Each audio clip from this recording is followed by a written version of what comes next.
understand it, but I think the honesty of the conversation is that matters most. And I hope that all the insights that we shared here may be transformed into beautiful proposals. And please do not forget, it's human beings that are being affected here. It's human beings, tayo, mga tao ang issue dito. With that, good afternoon and have the most beautiful lunch ever. Thank you. Thank you, Sir Alex. Thank you, Ate Maria, Jane, and Michael. Hold on. We're not yet done. We still have like 10 minutes. Remember, we have two previous presenters. So I told you to put together your questions and we'll entertain it now. Maybe 2 or 3 questions. Maybe call it again, Mark and Karine. Please, if you have any question to address. Yes, sir? First again from the University of Harris. My question directed to Mark.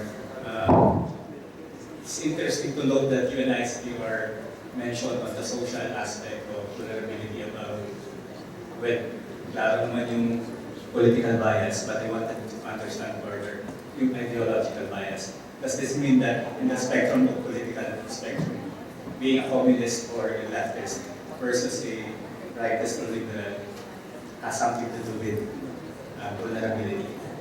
Okay, so when we talk about vulnerability, isang aspeto nun. Ibalagay ko yung political ideology of what people believe in.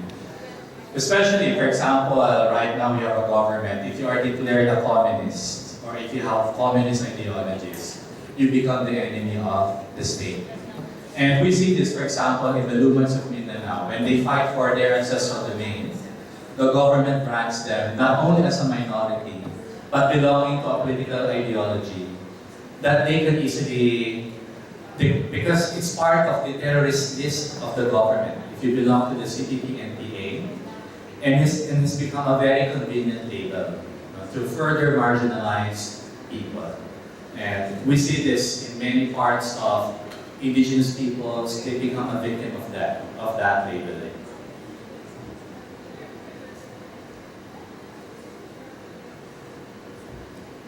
I'm Rene Gumba from Naga City.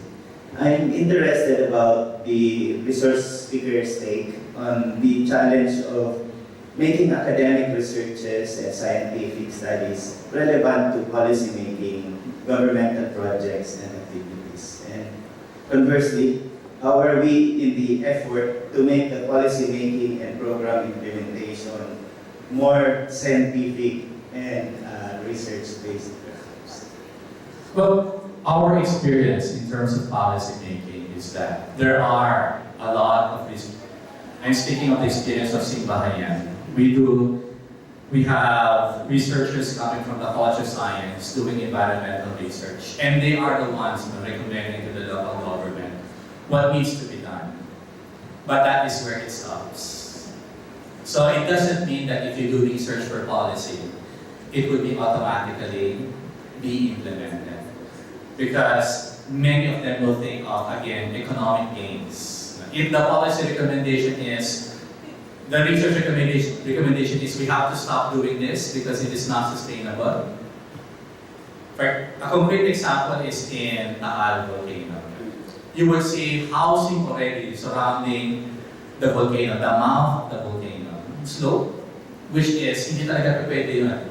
And we have US researchers involved with that study and gave recommendations to the mayor and gave recommendations to Sangguniang, but they did not listen.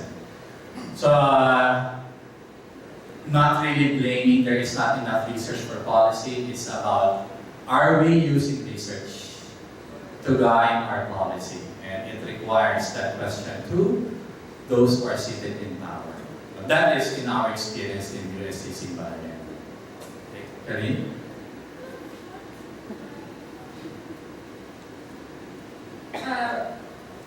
When we try to have a discussion with the Office of the Mayor of Manila regarding this, I tried to lobby, I tried to write letters, I tried social connections just to speak with him.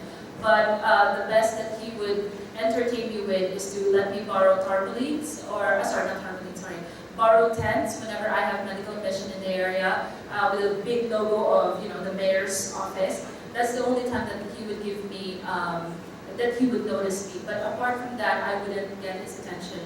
So the best thing that I decided to do was to really just use my connections with my friends in social media to, whenever we see a gap in governmental support, what we do is that we address the gap. For example, a while ago, it was mentioned that Clinica Tomas, which is a free medicine dispensary unit, since we are from the social health group, we have pharmacists on board and medtech on board. What we decided to do was create a free dispensary unit so people in Paseco could access medicine because they don't have money to access medicine.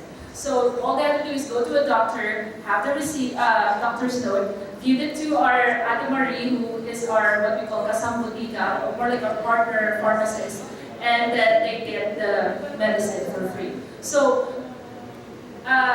it's hard to negotiate with the government. So I think if the government does not listen to us, then the best thing to do is address our own issues. Sorry, just a last comment. I think that's unfortunate experience on your part, particularly in dealing with the government. But be assured at least that in Naga City, when you go there, researchers are appreciated. And we work with academics. Thank you, sir. Kapartner namin ang Naga City on disability inclusive rehabilitation or community-based rehab. And the mayor, like mo sa si Mayor Bongat, is very, very accommodating. He listens to our research results and translate them into executive order. Bali mo na bang ano sa mayor? Ginagawa niya kagad na order. Tapos, lulusugan ng sanggunian para gawing batas o ordinance. So, very okay ang Naga City. Santa Rosa, hindi pa namin ka-partner.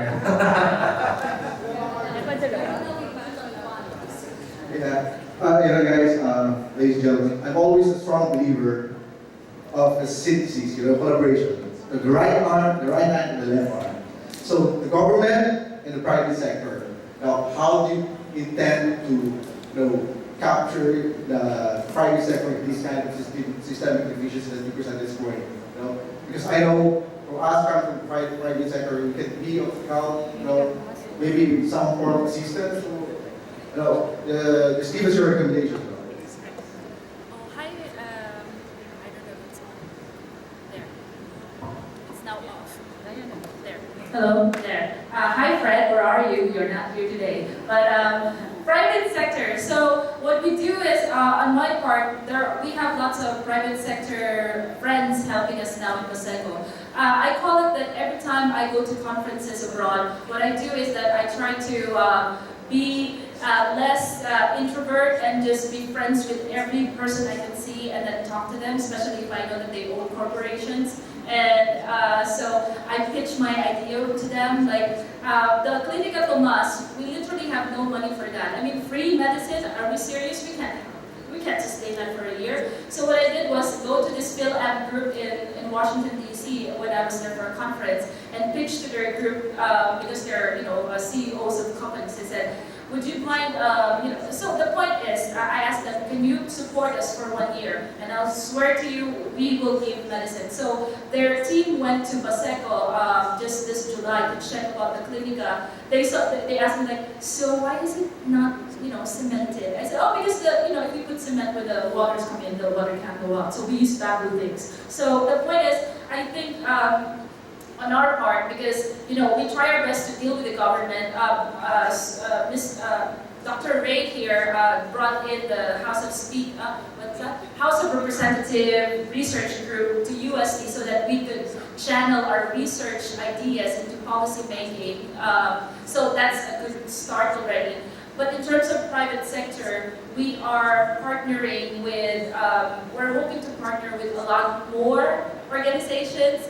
But we have to target them because, for example, Ayala, we have Ayala people here. What exactly do you fund? Disability? Hi, Jemima. So, do you fund disability? Do you fund the informal settlers? What are you going to fund? So, these are the things that we stalk you about, and after we stalk you, then we propose to you. So we have some success stories of partnering with private sector. Regarding private sector, they have the resources, and sometimes they do not know where they're going to deliver the resources. And partnership is always okay, but do not forget in the spectrum, we have the government and private sector.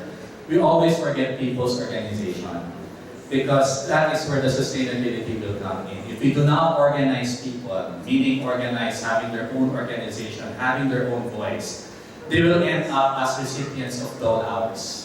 And it will promote a culture of dependency.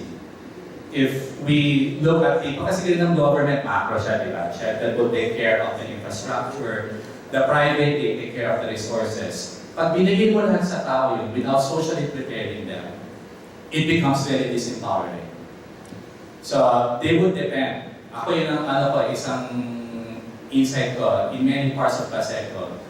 Because of yung influx na maraming tumulong, na disempower yung mga tao. Kasi nakalimutan, yung organizer sila. Nakalimutan na papaano sila yung sariling boses nila ang marinig sa isang organisadong plataforma. And from there, I think, yung maraming ma-generate na posibleng mangyayari. And the private sector will always be there to give, yung sasabi nga ni Ma'am Su, yung energy for food. Doon magaling ang private sector. I'm supposed to be asking that same question for Mark. I'm interested to know more about how do you break the barriers so that power can be distributed to all sectors of the society dealing with DRRM and resilience. So as an academic institution, for example, for USD, how do you break that barrier and learn to distribute powers, knowing that the Philippines is not an open society? Okay. I'm going to give you an concrete experience and example. In the year 2004, we entered into a Hope Along Marites community. And just like Paseco, people do not want to get out of there.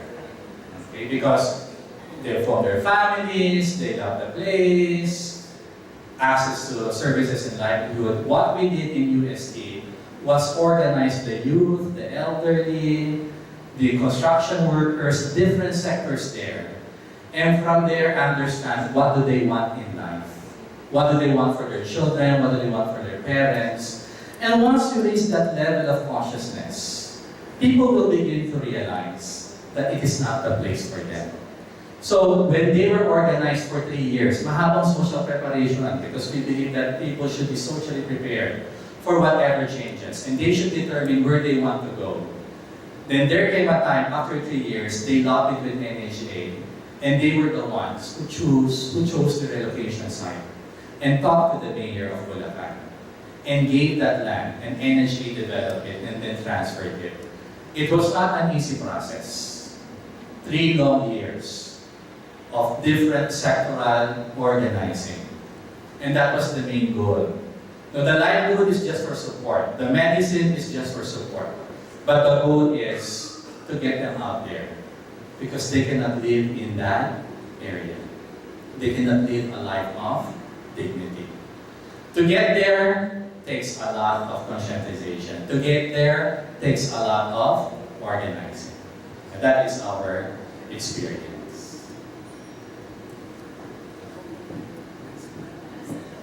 Last na ba? So in the first discussion, we have clearly identified the difference between hazard, risk, and disaster. It's very important. And when we're discussing Paseco and the Lumad issues, it falls into the whole gamut of development issues. So as DRR planner and implementer for me, I'm trying to ask if we have this conceptual or theoretical roadmap that begins from DRR subject per se, moving into development, so that we don't get swamped with the whole issue that falls into the larger development thing, because the cycle itself is not only DRR, but the whole development thing, those things like that. Just for the DRR planner to be kind of it.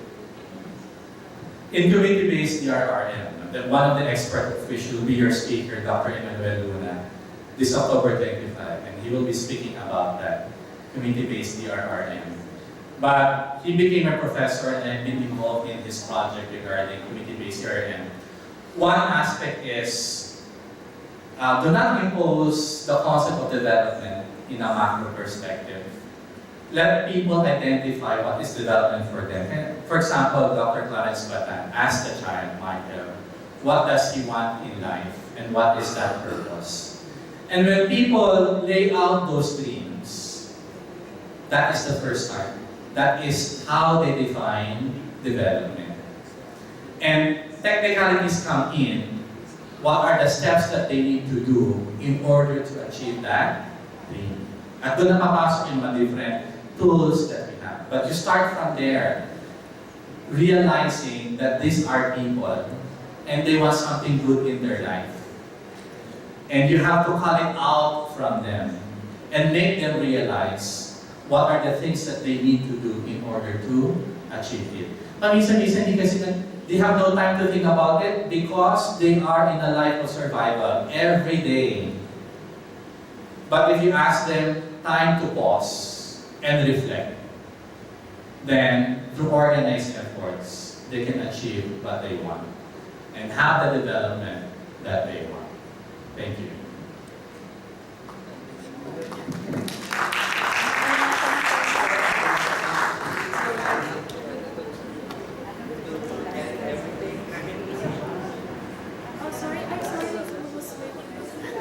Ano na lang over lunch? Oh, is it okay?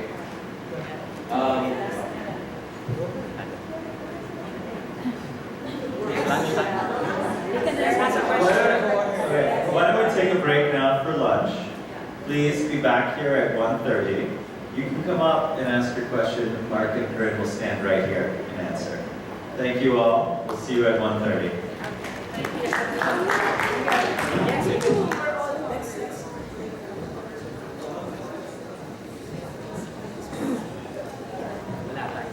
Arthur, take a picture. Sir, OT ka? Arthur, media development. Kasama ko. Medyo kinurot kasi ako. Not all government. Yeah. From the Santa Rosa. Tama yun. Ganun lahat. Kasi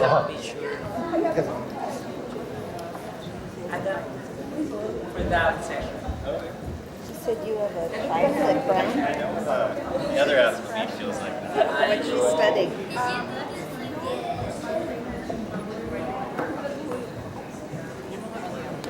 From the community.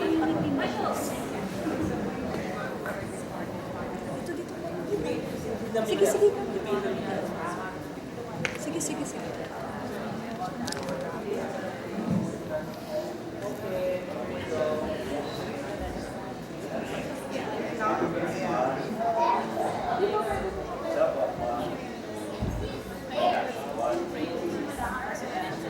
Official photo.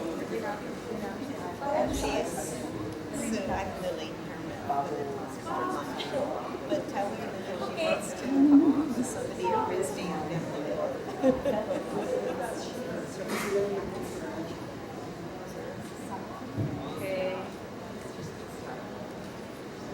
BIARI. Thank you so much. Thank you so much. Thank you for the beautiful question. That was good. That was really good. Well, even at Brown, that's what I do. But so much facilitation. Actually break down. Listening to someone. Ayun. Bangan sila dalawa ni Mary. Bibili sila ng Tapos babalikan ko yun. Kasi gusto ko makita ko ano yung pinakamarami na pinagin mo. I'm trained in sociology. Nasaan na si Michael? Michael! Ito na inom. Uwi na kayo.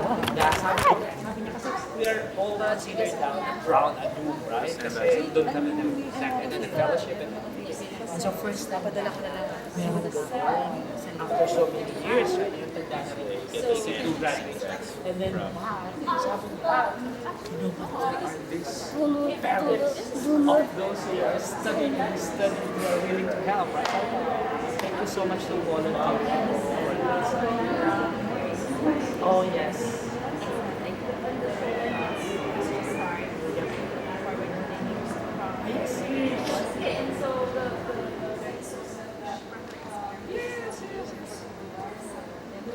What is she? Lily. Yeah. Not yet. They have a plan.